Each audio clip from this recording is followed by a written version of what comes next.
Right. With David Attenborough turning 100, which is absolutely mental, I feel like that man's been in my life, or it has been in my life since I was born.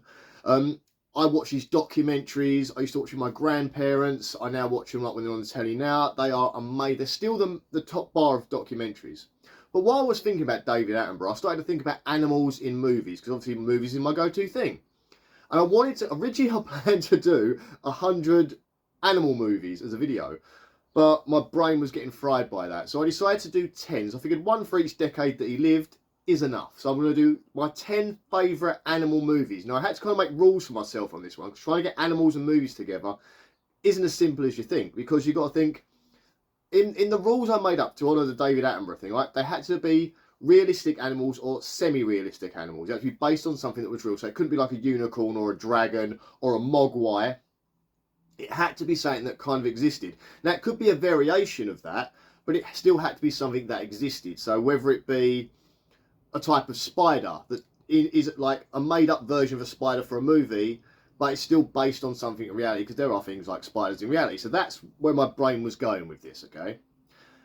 And it had to be from any genre. It didn't have to just be horror. It didn't have to just be comedy or family films. It could be any genre out there. So as we go through these lists, you're going to think, oh my God, that's completely different to the one you had before. So we're going to start now. And these are in no particular order of what my favourites are. You'll probably work as I'm talking about them, the ones I lean to more than others, for instance. So we're going to start with the first one. This is a film that not many people know about. It's based on a true story. It's called The Ghost and the Darkness. This is a film that stars Val Kilmer and Michael Douglas. I almost said Kirk Douglas then. Michael Douglas. And it's based on a true story. This story is quite close to my heart as well, because I went to the place that this happened. So in Kenya, it's Tsavo National Park, which is called National Park now, it's called Tsavo at the time. They were building a railway. And when they were building this railway, they had all the sort of like locals like working for them and trying to build this railway. And these two male lions would randomly attack and kill people working on the railway. It got so bad that it became a legend that the locals called the Ghost and the Darkness, that these lions weren't in fact lions, they're actually demons. That's what the locals referred to them as. And this is all, again, all true. And then the guy that was kind of in charge of getting the railway together set out to try and hunt them. And there is a little bit of fiction in this film, because there's like a hunter that comes in that's kind of like, with Michael Douglas' character, it's kind of this wild, reckless hunter sort of guy. And it does go to the wild in a little bit. But a lot of this is true, that these lions did turn up at this, where these people went and would start hunting people. So lions don't often do. Now the film goes into like craziness, and the effects in this film are great. The lions look real 99% of the time. It is a stunning movie to watch. I'm surprised this movie isn't known more. Now, to try and get this movie on DVD is hard. I still don't own this movie on DVD, because it's a very hard one to get. And whenever you go looking for it, it costs you a bloody fortune to buy. So far I haven't bought it. I'm planning to try and get it. It's one of my sort of list of ones I need to get. So every time I got a CX, I always check the G section just to try and see if I can find The Ghost in the Darkness. I go on like Amazon randomly, see someone selling it cheap. I go on like, I've got boot sales. I'm always looking for The Ghost in the Darkness. If you have a copy and you want to sell it, let me know. Put a message in the comments, we'll have a little chat. But yeah, The Ghost in the Darkness is a phenomenal movie. And there's some mad scenes. There's like scenes where they're trying to trap the lion, and Val Kilmer's up in this like thing that he sort of built, trying to get the lion behind him, and the lion sort of sneaks in. And then when you find out there's two of them working together, it is insane. The only thing they do that sort of takes away, because this is the David Attenborough part now, they gave the lions manes in this. Yet the lions in Tsavo, the male lions, don't have manes. That's the only sort of where they really sort of pulled away from sort of fact as well. And again, some of the story they sort of embellish a bit. But it is a phenomenal movie, and I recommend highly, if you get a chance, if you can find it and you get a chance to see it, The Ghost in the Darkness. Okay. On the subject of lions now, we're going to lions specifically. This movie is one of the greatest movies of all time. It is the best Disney movie. I'll stand on any hill, I will fight people to say this is the greatest Disney movie of all time. It's also one of the best movies of all time. It has one of the greatest stories. It's a story of a young prince that feels like he's responsible for his father's death, runs away, and then when he finds out that the home he grew up in is in trouble, he comes back again. It also sounds like the plot of the new He-Man movie. But anyway, so he believes he's responsible for it, so he goes away. He's then living his happiest life ever with his two friends Timon and Pumbaa. Simba is having the greatest time ever. But when he finds out his home like land is in trouble and his family are in trouble, he then leaves that perfect life to go back and fight for what's his, to help save them. He's not doing it for himself. He could have happily stayed where he was, but he came back. This is a phenomenal movie. All the animals of Africa are represented in it. It is absolutely brilliant. I could not recommend this movie enough, especially for like kids and stuff. There is that sad moment. Obviously, the Mufasa dying moment broke so many people's hearts. I mean, Disney hadn't done that since Bambi. They were like, they broke everyone's hearts in Bambi. It scarred a generation. We're never going to do that again. Someone come out with Lion King and went, we're doing it again. We're going to kill Mufasa. We're going to have the sad moment. We're going to make it even sadder by having Simba sort of nudging him with his nose and that. And the villain of Scar. How evil is Scar? Jeremy Irons doing the voice. And it is amazing. The voice casting of the original Lion King is phenomenal. Rowan Atkinson as the bird. Oh my God. It's perfect. It's a perfect movie, The Lion King. It's perfect. The soundtrack by Elton John. Oh my God. Every song is a hit as far as I'm concerned, and a lot of them did make it to the charts. Elton John did his own versions of the songs, or not just the songs you hear in here, and they made it into the soundtrack of the movie because it's so amazing. Just best movie yet. And just the artwork, the look of the movie is absolutely stunning. I know Disney tried to remake it when they're live action, even though it was made on a computer, but it's still, they called it a live action version of The Lion King. It's not as good. Because it's something about the way they emote the faces of these lions. Because lions have generally just a bland face. Anyway, they don't really show emotion. So when they tried to do it live action, they tried to capture that. And it kind of failed because people couldn't get behind the characters as they could with this. Because of that whole, like, what they call it? Anamorphizing, humanizing the animals the way they do. But this movie is strong and stunning. So now we're going to delve into the horror side of it. With one of the creatures that make people's skin crawl. You know those things. Whoa, whoa, whoa. You know these, right? It's not real. It's plastic one, my son's toy. But I do actually have a real tarantula, but he's in there. I'm not getting him out. This one, Arachnophobia.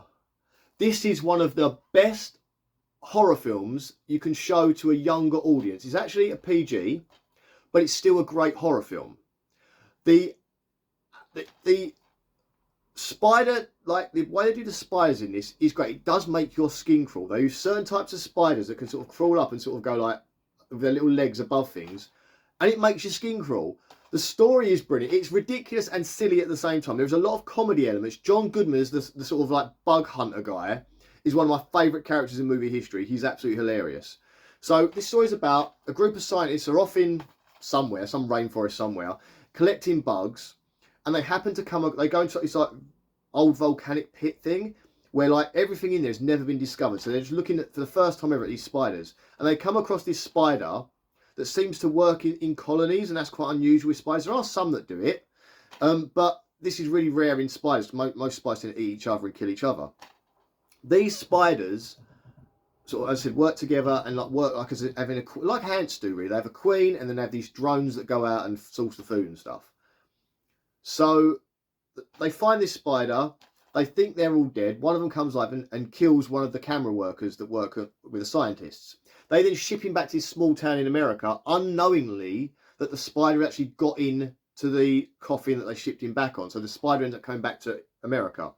Then we get possibly the most ridiculous way for like a species to break out. The spider that comes out, it's like tarantula, big giant tarantula thing that comes out of the coffin, mates with a local sort of like species of spider in America, like a house spidery sort of thing. And it unleashes this deadly strain of venomous spiders that will kill you or bite you, and then seconds later you're dead. Their venom is super powerful and strong, and they sort of span out across this little town and start killing people. And you've got Dr. Jennings, who's this brand new sort of doctor, just moved to the town. His first job, someone dies. His second job, someone dies. And everyone thinks like, oh my God, are you responsible for it? Everyone you see is dead, sort of thing. You get that sort of comedy sort of stuff. And it's Jeff Daniels as well. He's a great actor. And they're trying to sort of work out what's going on. When they work it's the spiders, they call in the spider expert. But it's too late because you find it's a king and a queen spider, and they are badass big giant spiders. They used a giant bird eating spider to play sort of the queen spider. They use these other spiders that are really good at sort of moving around. They sort of sit flat and they can, phenomenal movie. Arachnophobia is brilliant. If you've got a young kid that wants to start watching horror movies, I recommend this as a starting one. This film is brilliant. I remember watching as a kid, although I wasn't allowed to watch it. My nanny's massively arachnophobic, well, she was. And we were not allowed, if I watch an Attenborough documentary and a spider come on the telly, she'd be like, oh, she'd have to look away like this, and she'd say to me, let me know when it's gone. So as a kid, I'd be like, oh, it's gone now. She'd go and look and it'd still be there. She'd be like, oh, why did you do that? Oh my God. And she freaks out by them. So we were not allowed to watch this movie in the front room in my house when my nan was around. I had to go upstairs into like one of the bedrooms and watch it there. But one of the best movies of all time. On the subject of quite comical horror movies that you could possibly get away with showing your kids, Lake Placid. Now this one's stretching it. As I said, I wanted to do animals that were sort of close to reality as possible. This is a prehistoric crocodile, yet it's still very similar to a crocodile, so I went with it. So with Lake Placid, this little lake in America suddenly comes under fire because people start dying on the lake. And it turns out there is a giant prehistoric crocodile swimming around eating people. Now the film goes on, you've got the sheriff in the town, the local wildlife people in the town, and this rather eccentric crocodile enthusiast played by Oliver Platt come along. And they're trying to hunt down and find this crocodile responsible for all the killings. When they find out it's this rare prehistoric crocodile, it all goes crazy. The best character in this movie is played by, what's her name, from the Golden Girls. The funny woman from the Golden Girls, isn't it? And I can't remember her name now. What is her name? Please be on here. Please be on here. John Oatman. It's not on here. Oh, her name's not on here. Bridget Fonda's in it. Oliver Platt, Bill Pullman as the sheriff. Brenda Geeson, no, her name's not on here. Flip, what's her name? Little grey head lady from the Golden Girls. Anyway, she's in it and she's hilarious as this old woman that lives down on the lake. And it turns out she knows the crocodiles are there and she's feeding them her livestock cows to keep them alive because she's like made pets out of these crocodiles. And then later on you find out that one of them met her husband and she doesn't blame the crocodiles. She blames her husband for getting too close. It's hilarious. And her vocabulary towards the coppers is hilarious because she's very anti the police. And she lets them know in some words that you would not expect to come out of an old lady's mouth. But it's, again, a brilliant film. Hilarious. The ending is phenomenal as well. They have made sequels. Don't bother. They're awful. But the first one is a gem of a movie. Watch Lake Placid. Now we're going back in time to 1978. This is a film I've reviewed quite recently, so we're not going to go too much into it. But this is an animated movie. Possibly one of the great, I mean, I said Lion King is one of the greatest animated movies of all time. Definitely the best Disney movie.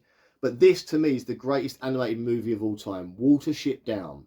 Based on a book by Richard Adams. It's a story about rabbits that have to go from the home where they live, because one of them has a vision that it's going to be, the something bad is going to happen, to a safe haven called Watership Down.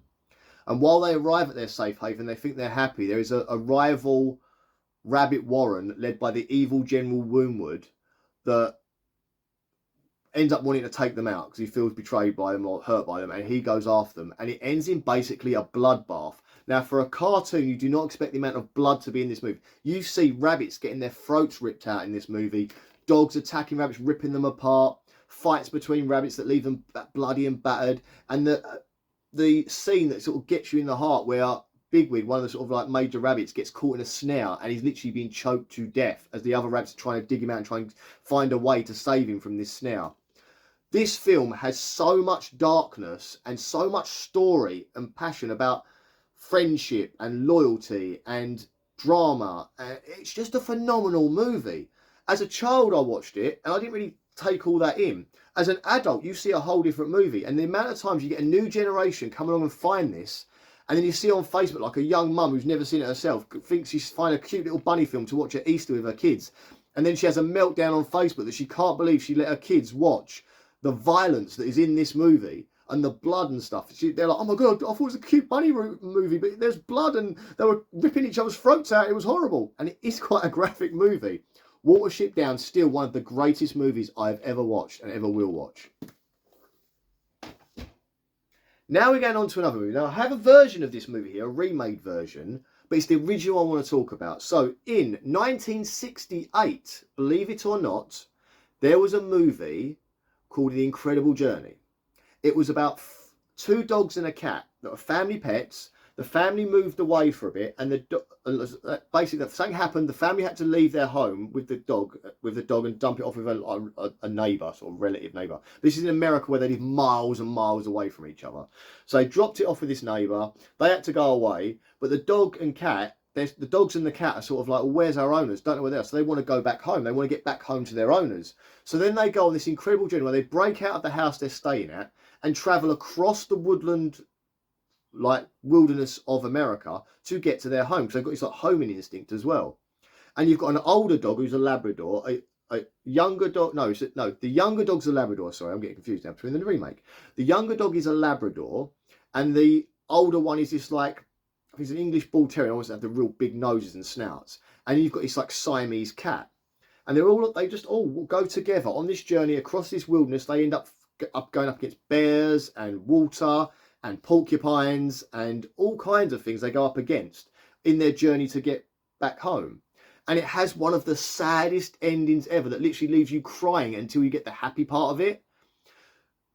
I'm going to go into spoilers this one, because the ending is the part that stayed with me forever. So, and they do it again in the remake, and I'll talk to you about the remake in a minute. So they wander across the thing. They get to where they're going after they fought a mountain lion, like proper had a ruck with it, and the cat's like, and the dog's like barking at it. They have this same situation with a bear at one point. They have to get through the water where the cat falls into a river and gets swept down the river, and the dogs are trying to chase after it, try and catch up with it. You get one of the dogs gets like hit with a porcupine needles in the face, and a random guy that sort of lives in like a hobbit, a hobo sort of homeless sort of man living on his own, finds it helps him pull like the spines are stuck in his face, and then they get to the end, and you sort of have this break where you suddenly see the family at home, and the kids like, oh no, my dogs have gone missing. They're not at the home where we left them. Now we're back at our home, and I'm so sad my dog's not here. And then you suddenly see I think it's the cat turns up at first, and they're like, oh, the cat's here, and the little girl, she holds her cat. Oh my god! And then he's standing there, and the boy's like, come on. And then the younger dog turns up, the Labrador, and he's like, oh my god, the Labrador, and he's like looking out, and he's like waiting for his older dog to turn up. And you think, oh, it's not made it, because there was a point just before that where you sort of see them letting down. They don't really want to go anywhere anymore because they're knackered, these dogs. And you think, oh, maybe he's passed away, he's died. And then he turns up and the tears flood because you're as emotional as the boy is. This film is amazing, mainly because the dogs do not speak in this movie. There's a narrator that sort of narrates the story as the movie goes along, and the rest is done by just watching these dogs and how they act and stuff. If you want to know a movie they kind of liken it to now, I'd suppose it was that Good Boy, which was a horror movie like made last year, in which it was all done through the point of view of the dog, where there was no real talking or anything from the dog, but you're just watching the dog do what a dog does, and you still got the story from that. This is what Incredible Journey did, and there was a guy doing the voiceover narration that kind of helps you along the way.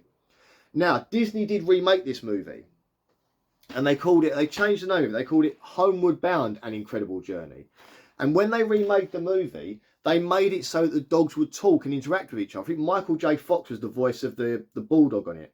So they did change up the dogs they used in the movie as well. They still made it, I think it's still a Siamese cat. It's a Labrador, but now the older dog is a Labrador, and the young one sort of this boxer, sort of straight out of like the Pound sort of thing. But again, that is another good version of the movie, but I still love, because it's probably something I grew up with as a child. I remember watching on telly as a kid and enjoying it. Incredible Journey is the movie I love out of those ones. Now, to talk about another childhood movie of mine, 1993, the movie Free Willy came out. And everyone laughed at the title, like, why would you call it Free Willy? There were so many jokes and puns and stuff done about it at the time. But this is a film about a young boy who is a bit of a degenerate. He's a foster kid, so he's been passed around a lot. He's not a happy kid at all. He's causing a bit of trouble. And when he's caught vandalising a water park, like a SeaWorld sort of place, he then gets told to do community service and go back and fix the stuff he's vandalised. While working there, he starts to become friendly with a killer whale, like a Shamu sort of thing that swims around in the thing. I think it was Shamu that played it, actually. But anyway, there's a killer whale that's sort of swimming around in this thing, and the boy becomes quite friendly with it. And the people that work there start to notice there's a little bit of a bond going on with this boy and this whale. And the boy, because this whale was basically unteachable, it was caught too old when they caught it out of the wild. It was far too old to be caught, and it's not really training the way other whales do. So what they realise is the boy can actually start to train this thing. So they start to teach the boy how to train it. He starts training it, and Willie, the name of the whale, that's why it's called Free Willy, I forgot to mention that. Willie starts to respond to the boy and do the stuff he's supposed to do. And then you get a well good scene where the boy sort of is about to have his shining moment, and unbeknownst to the boy, there's kids down the bottom banging on the glass, which scares the whale, so he won't do what he's told. So the boy feels like, I've wasted this, I'm not very good at anything. And there's some really emotional moments between like the boy and his new foster family, who are lovely people. I think Michael Madsen plays the dad, and it is such an emotional sort of like where this boy finally finds the family that actually care. as well as this whale that cares. So he's finally getting everything he wants, but at the same time he feels like he's fighting against it because he's not used to it. So some real good like acting work done from this kid as well. And then we find out that the owners of the zoo are realizing that this animal like sea life center place isn't making as much money as they want it to make, and they work out that the insurance on the whale is astronomical, and that will give them a big injection of money that they can do all kinds of stuff with the park. So they decide to kill the whale. Basically, they're going to damage the tank so the water drains out and it'll kill the whale overnight. The boy works this out and then sets on a rescue mission to save the whale, which is basically to put it back in the ocean, because he's also worked out that the whale's family are out in the ocean. You can actually hear Willie talking to his family in the ocean. It's just on the other side of this like building thing. So then the boy's basically in a race against time to save the whale. He gets the people that work at the aquarium involved, like the good friendly people that work at the aquarium involved. He ends up getting his parents involved as well, and they race down to the dock to save this whale. And you get emotional. I get emotional now. I've got all goosebumps, think about it. Because they manage to get the whale in the dock, but there's like one of these sea wall things there. And the others are coming to try and catch the whale. They're not going to let it out. And this whale, because through the film, you know, the whale is trying to learn how to do this big jump out of the water. And the boy's got this whole thing with it. And this whole like Native American story that like you can do things if you chant this certain thing, miracles can happen sort of thing. And you build up to this one point and the kid's on the wall and he's like, you've got to jump, Willie. And the whale jumps over him. And it's an amazing scene. They build it up perfectly. And it gets you so emotional because you're sort of like, this whole film is about this boy living this dream moment. And he does, and he saves the whale. And then they went on and made like sequels that were nowhere near as good. And you're kind of like, by the sequels, you know what I mean? When you have such a powerful first movie, then the sequels go and get silly. Not as good. But the original movie, Free Willy, is a stunning film to watch with your kids. You'll laugh, you'll cry. Fantastic movie, well worth your time. I've got a list here. I'm trying to see where I'm up to on it. Right. So now we go into a film that shouldn't be anywhere near as good as it is. The title of this film alone should make this film ridiculous and like, oh, this is gonna be a naff film. But then Samuel L. Jackson's in it. Snakes on a Plane. I adore this movie. I love this one. I could not tell you how much joy I get from watching this movie. It's a ridiculous movie about snakes on a plane. Apparently Samuel L. Jackson was asked, do you want to be in a movie about these snakes that take over a plane? He went, what's it called? They went, Snakes on a Plane. He went, I'm in. Because it's so ridiculous. So this is a film about, wait till I tell you the story. This is a film about a guy that witnesses a murder by this like mafia boss kills someone. This guy witnesses it. Suddenly goes into witness protection. They need to fly him from one place to another. So the mafia boss wants this guy taken out, because if he goes to the stand, he can say, oh, he did it, and then the mafia boss goes down. But if that guy doesn't make it to the courtroom, he can't say who did it, so they lose the case and he gets away. So instead of like hiring a hitman or something normal like that, he gets hundreds of venomous snakes, puts them on the plane, and then uses this pheromone that he sprays on these Hawaiian necklace things that every passenger on the plane gets, sprays that all with this pheromone that will make the snakes go wild and want to bite everything. So then the snakes get out on the plane and it's literally snakes on a plane. So then they just randomly start attacking people on the plane. There's loads of venomous snakes there. There's loads of there's a giant python on there. Now, when you know a little bit about snakes, I know a little bit, I keep snakes. I've got 2 pet snakes at the minute. I've had a few in the past as well. You can tell, you sort of know what snakes are venomous and what are not. And some of the snakes they use in this aren't venomous, but they're trying to pretend that they are. They use CGI for some of the snakes that actually look really good. And you get this giant snake. This film is also a hilarious movie. There's a lot of like comedy in this movie. There's one, so it shouldn't be funny. You shouldn't laugh at it. But there's this like arsehole guy and this big giant like boa constrictor things coming after him. And there's this like Paris Hilton type, I don't want to film type girl with a little chihuahua thing, and this arsehole guy, to save himself, grabs the chihuahua and throws it at the snake, and the snake eats the chihuahua, and the girl's like, ah! And the bloke's just an arsehole. And then you get other people getting bit and hurt, and you get like stewardesses and things that are trying to help fight off and save kids are getting bit, and there's like heroic moments, and Samuel L. Jackson is just there like trying to work out how he's going to keep going, especially when the pilots start getting taken out and stuff. It is a fantastic, bonkers, over the top, stupid movie, but at the same time, you don't stop enjoying it from start to finish. It is ridiculous, but brilliant. And Samuel L. Jackson does this famous line where the camera focuses on him, and he's just like, I'm not going to say it properly, but he's like, I'm fed up with these mother effing snakes on this mother effing plane. And it's just such a great thing. It is phenomenal. And there is a song at the end of this movie, like 80s movies, always used to have a song with them. So there'll be a song that usually had the title of the movie in the song. It was like a very, especially like martial art movie. They always have like the best of the best. Like, I'm the best of the best song and all that sort of thing. They do it with this. There's a Snakes on a Plane song that plays at the end of the movie. You get to see the music video to it as well. It is absolutely brilliant. And you'll have that song in your head for days after watching this movie. But yeah, if you want to laugh, watch this one. It is hilarious. Snakes on a Plane stars Samuel L. Jackson of all people, and it is just phenomenal. Now, possibly the greatest movie of all time, considered the greatest horror movie of all time. We're now going to talk about a movie that started the summer blockbuster. There was no summer blockbuster movies before this movie came out. This was the movie that said, in the summer release a movie, everyone wants to go and watch it. And it's also Steven Spielberg's first ever movie. So Steven Spielberg, first ever movie, doesn't just create a fantastic movie. He creates a movie that starts the summer blockbuster tradition. Jaws. A film about a great white shark attacking a small town, like coastal town in America, like a holiday destination place during the summer season. This film, perfection. Yes, the effects in it are dated. Yes, some of it doesn't look as great anymore. Like the shark model itself is not fantastic. Yet still, a perfect movie. Mainly because there were so many issues during the movie that Spielberg had to find different ways to sort of bring you the shark, because they built this shark, this giant mechanical shark that looked amazing at the time. It was brilliant. And the issue was that they built this thing in a swimming pool, and it worked fine. Then when they put it into the sea, that they didn't really bank on what the salt water would do to the shark, and the salt water started corroding it instantly. It wrecked the shark, so it didn't work half the time.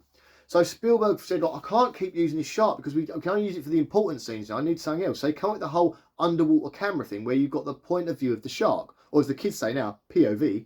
You've got the point of view of the shark. My kids say it all the time, it winds me right up. Oh, POV this. But anyway, so the shark, you see through the shark's eyes. So you see someone swimming through the water, and you can sort of see the shark following it and then going after it. Genius. It's a whole thing where the less you see, the better it is, because the more your mind fills in the blanks. And the fact they go so far as to kill a child early on in the movie, they actually see the child die, which is very rare in movies. You don't often see children die. Adults die all the time, animals can sometimes die, but kids dying is very rare. And the fact you see it and the way it's done is brilliant. Like, the deaths in this are still the best spooky deaths ever. And this film scares the crap out of you. There's a scene in this movie that is probably one of the best jump scare scenes you'll ever see in your life. So you're in there, you're watching the thing. The scientist guy dives underwater, goes to this boat where it's called a boat called Ben Gardner. He's a shark hunter. His boat's been totaled by the shark. The diver goes down. There's a hole in the bottom of the boat. He finds a tooth, pulls it out, and as he does, this head comes popping out from underneath the boat, all mangled.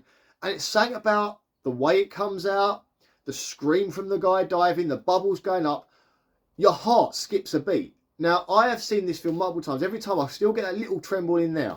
I went to the cinema because I wanted to see it on the big screen. They were doing a showing at my local cinema. I went to cinema and see it, and I knew it was coming. And I thought, you know what? I know I'm going to watch the audience. And it was like a sea of people just went, whoa, at the same time. Like every little head sitting there went all up at the same time. Brilliant. Like, I was like, that's fantastic. This film is still now, I'll sit and watch. If it's on telly, I'll get no channel surf. You don't do it so much with Netflix. But if I'm channel surfing and Jaws is on, I'll stop and watch it every time, every single time it's on. If you haven't seen it, just watch it. Now, I'm going to do it right before I do the last one, which is a ridiculous film. I'm going to do last. I think I'm going to end on something stupid. I want to give a few honourable mentions to some films that aren't in the list of what I'm going to do. So I'm going to talk about Beethoven, which is a film about a dog that stumbles into this family's lives. They end up looking after it with the whole hope that the owner will turn up eventually. I mean, it doesn't. And the dog gets bigger and bigger and bigger. It's a Saint Bernard. So this is a big, giant, slobbery dog. And this little family with a dad who's like, doesn't want any of this, has to take on this dog. And then you get this whole sort of like story where they bond with the dog, fall in love with the dog becomes part of the family. And then you get this nasty vet who's also working with these animal testing people who wants their dog to test a gun on a head, basically, want to kill the dog. He ends up like tricking the family, kidnapping them, and then the family go on this rescue mission to save their dog Beethoven. This is a heartwarming, fun, lovely movie to watch with your family. It's one of the best family movies you can watch. If you love dogs, you'll love this. Now, the next two movies I'm going to talk about are two very similar movies that came out the same year. We've got K9 and Turner and Hooch. Both films about a policeman and a dog. Now, K9 is a film with James Belushi about a policeman, and the dog, he basically has to get himself a police dog to do this search thing, and he ends up with this sort of kind of like not as well behaved police dog as you want it to be. It's quite an aggressive, sort of stubborn dog that he ends up falling in love with. This is a very good it's a buddy cop movie, basically, about a man and a dog, and it is done so well. It was made in 1989, and it is just a great, funny movie. There's a little bit of adult humour in there, but you can still watch it. I remember watching it when I was a kid, and I didn't really notice the adult humour. When I grew up and watched it again, I could see the adult side of it, but I still wouldn't mind watching it with a kid sort of thing. It's not that bad. Turner and Hooch is another one where you've got Tom Hanks is in this one, and he has this big slobbery dog that he finds that is a witness to a murder, and he thinks the dog can work out who the murderer is, so he takes the dog in himself. But he's this kind of like neat freak type guy, and suddenly he's got this big slobbery dog that like wrecks the place and trashes his house and slobbers everywhere. And again, he falls in love with the dog, and literally this film will have you crying at the end of it. Warning, there's a website out there called doesthedogdie.com. This film is in this for reasons.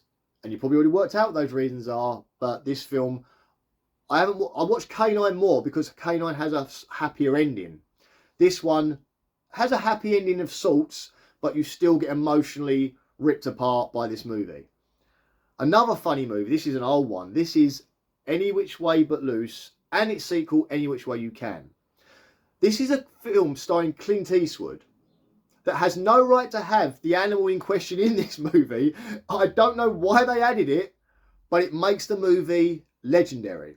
This film, Any Which Way You Can, Any Which Way But Loose, are about a bare knuckle boxer called Fido something or other, played by Clint Eastwood, who like does all these bare knuckle boxing fights and makes loads of money through the betting side of it. And he just happens to have a pet orangutan called Clyde, who steals the entire movie. The best scene from this movie, there's a biker gang that's kind of got a problem with Fido, and he's had trouble with him in the past. And there's a scene where he's up the traffic lights, he stops at the traffic lights, or the cross section, and all these bikers line up next to him, like he's there, and then the bikers are here, here, here, here, here. And they're in this big line, and he's like, oh, I should know it. So the bikes are here, here, here, here, here, right? And Clyde's sitting in the passenger seat, and suddenly Fido says to him, right turn, Clyde. And Clyde just does the right turn signal out the thing, punches the biker, and it causes a domino effect for all the bikers to fall over, and then he just drives off. It is such a funny film. The orangutan is brilliant. There's even this scene where basically the orangutan's getting a bit edgy, a bit testy, because he's sort of getting a bit more male maturity. So Fido has to break into a zoo to find him a female orangutan to calm him down a bit. And it is just a great funny scene. Now, I will say this with these films, though. The sequel is a rare case, is better than the original. I can never remember which way. I think it's Any Which Way You Can is the sequel. Any Which Way But Loose is the first. Yeah, Any Which Way You Can is a better film because the fight scene at the end is one of the best fight scenes I've seen in a movie. It's very similar to when Peter Griffin fights the chicken in the Family Guy films, where it just continues on for ages. It's one of those type of fight scenes. But the story in the sequel is much, much better than the original. That's a very rare thing to say. So if you haven't seen it and you want to watch a crazy movie about bare knuckle boxing and an orangutan, there's your movie. Okay, so the next honourable mention, again, before we get into the final movie, the next honourable mention is a film that came out only a couple of years ago, in 2023. It's a mental movie that is based on a true story, believe it or not. It's Cocaine Bear. It's about a bear on cocaine that then goes around murdering loads of people. So it's a national park thing. A lot of people have gone there to visit, and there's a plane flying over it that was smuggling drugs that has an accident. All these like bags of cocaine fall to the floor, and this bear gets hold of them, starts snorting it, becomes like addicted to cocaine, and runs around this national park tearing people apart. But this is a comedy horror movie that leans more into the comedy side, and you will absolutely die laughing. There is a scene involving an ambulance that you wince and wet yourself laughing at the same time, where a woman who's or someone's in an ambulance, like strapped to the gurney. The bear comes on the attack, the gurney flies out the back of the ambulance and flips over, so the person goes face first along the floor like that at high speed, and you're just like, oh my god, but at the same time you're wetting yourself laughing. Some of the stuff with the people trying to avoid and run away from the bear is hilarious, trying to climb trees to try and get away from it, sort of thing.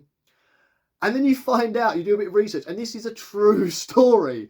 Not as much as what I've just talked about and the stuff that's in the movie. It's not like that. This is the true story, is in effect the way like this much of it happened, the rest of it's embellished. So yes, a plane carrying drugs did drop a load of drugs into this national park, and they found a bear dead from eating the cocaine, basically. The bear ate a bag of cocaine, they found it, probably died of a heart attack, they found it dead.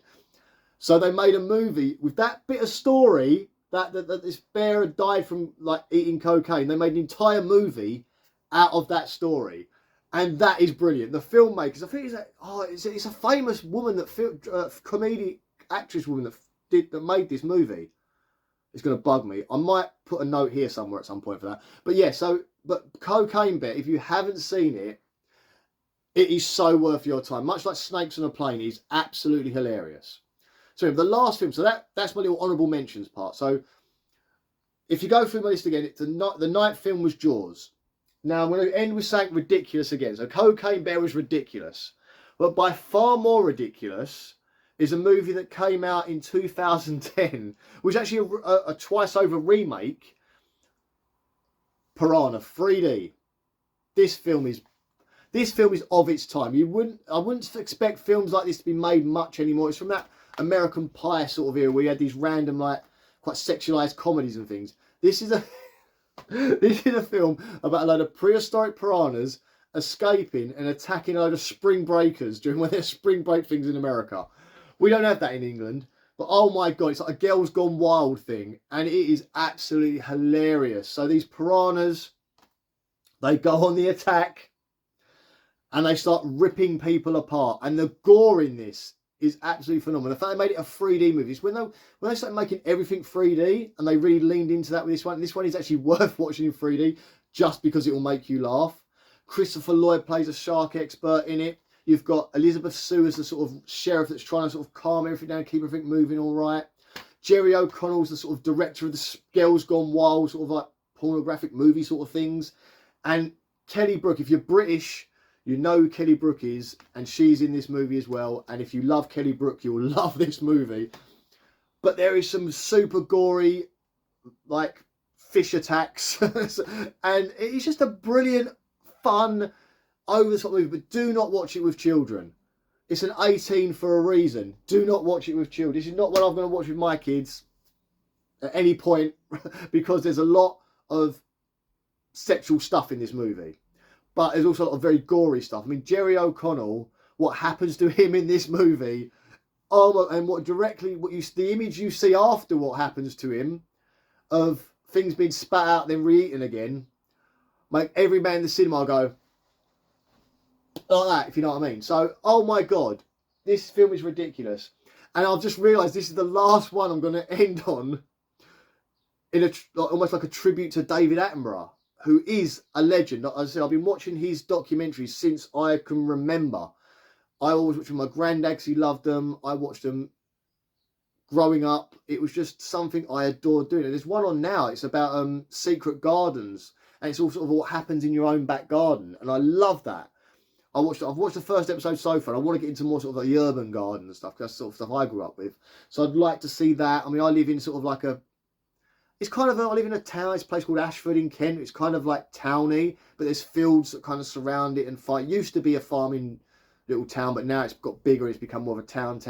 But there's a lot of like fields and stuff still adjacent around the area. So we get a lot of mixtures of wildlife here. So it's lovely to see the wildlife, because I'm a big wildlife guy. I'm actually planning on doing a video that you'll see it soon. It's about me not liking a news report about an animal.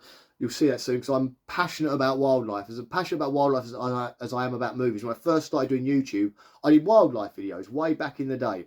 And then I turned, just because when it got to winter, there's not as much wildlife as there is in the spring, summer. So I kind of started talking about Halloween stuff, and then it went on to like horror movies, and now I'm sort of movies in general, but that twist more to the horror side, I suppose. But yes, I'm as passionate about wildlife as I am about movies. I've got the bird nests, bird feeders in the garden, the bird boxes in the garden. I put food out for hedgehogs. I do the whole shebang. I've got a wildlife pond. I love it. And Attenborough is a reason I love that stuff. So that's why I kind of always do a sort of tribute my way to the fact that he's turned 100, which is amazing. I could only hope to live that long. And the stuff that, especially his life, the stuff he's seen, the places he's been, is incredible. Anyway, guys, thank you very much for watching this. I did want to do Jurassic Park in this, but it kind of broke the rule of like animals around now, because it's dinosaurs and stuff, because obviously David Attenborough's brother was the star of Jurassic Park. So it's a shame that I couldn't add Jurassic Park to this, but Jurassic Park is the greatest dinosaur movie ever made. I don't need to say any more about Jurassic Park, but it's got David Attenborough's brother in it, and that I want to put it in here, but it did kind of break me. So I'm breaking my rules a little bit by talking about it. We're going to do it anyway. Jurassic Park is a story about scientists that recreate dinosaurs and bring them back into the world today. And they set them up in like an amusement park, kind of like it's going to be like a zoo for dinosaurs. It's on this island in the middle of nowhere. And Richard Attenborough, David Attenborough's brother, is the billionaire that sort of like set this up. And some scientists, some like paleontologists and a couple of other people turn up at the park just to see it before it opens. And the dinosaurs get out after one of the employees is trying to sabotage it, and the dinosaurs get out and start killing people. And it's one of the greatest movies of all time. It's the best use of CGI. Even now, I still think it's the best use of CGI in a movie. Practical effects are fantastic in it. Spielberg directed it. I mean, he directed Jaws as well, but he directed this one, and he nailed it. The acting's top notch from Sam Neill, and everyone in this is acting's top notch. Samuel Jackson again, back from Snakes on a Plane, is in this one as well. Just one of the greatest movies of all time. And it stars Sir Richard Attenborough, David Attenborough's brother. So that's a good way of linking it. And you've got a mini review at the end of this as well. But let me know if any of these films on the list are your favourite movies. I want to hear from you now. What are your favourite movies on this list? What movies have I missed? What movies are you screaming at the screen now going, why didn't you mention this? Like, you know, let me know what movies you believe are the greatest animal movies, so I can watch them. If I've missed them, if I've never seen them, I want to watch them. So again, I love my animals. I love my animal movies. And there are some awful ones out there. But if you know of some good ones, and when I say I don't mean like things like Tremors, Gremlins, Critters, because they're not real animals. Like when you've got like a real animal, it might be like a mutated version of that animal. It might be a pretend species of that animal, but it's still that animal. Anyway, guys, thank you very much for watching.